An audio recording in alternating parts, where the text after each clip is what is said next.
मेड़ मां ख़बर ॾींदा हलो त मेड़ जेंडर साहिब ते तहरीक इंसाफ़ ऐं शहरिन जे ॿिनि ॾींहंनि खां जारी धरणे ऐं एहतजाज रंग लातो।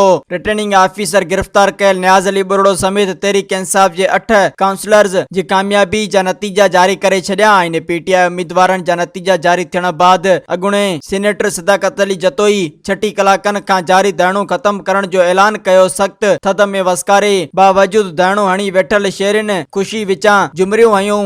आरो पारां कामयाब करार ॾिनल पीटीआई जे काउंसलर्स में रफ़ीक अहमद मैसर, सैयद अल्ताफ शाह, मसरूर हैदर बुरड़ो ऐं गिरफ़्तार कयल न्याज़ अली बुरड़ो शामिल आहिनि। होश मोहम्मद जामरी, इस्माइल बिरोई, रिजवान आगरो ऐं रोशन अली कोसोब पीटीआई जे कामयाब उम्मीदवारनि में शामिल आहिनि। तहरीक इंसाफ़ म्यूनिसिपल कमेटी मेयर जे 14 वार्ड्स मां 8 वार्ड्स ते कामयाबी माणे पंहिंजो चेयरमैन आणण जी पोजीशन में अची वई। Soomro 3D wallpaper and PVC panel shop दे रहा है सबसे अच्छी सर्विस, बेहतरीन क्वालिटी के आला मयार वॉलपेपर और सीलिंग खूबसूरत डिजाइन और कलर्स में दस्तयाब है। हर किस्म के पीवीसी वॉलपेपर्स और सीलिंग लगवाने के लिए हमसे राब्ता करें।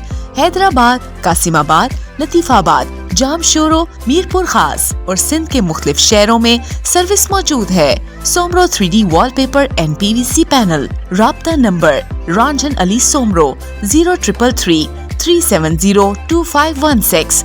WhatsApp 0333 370 7886। मज़ीद ख़बरनि ऐं तफ़सीलात लाइ विज़िट कयो असांजी वेबसाइट www.awamiNewsHD.com ऐं ॾिसंदा रहो अवामी न्यूज़ HD।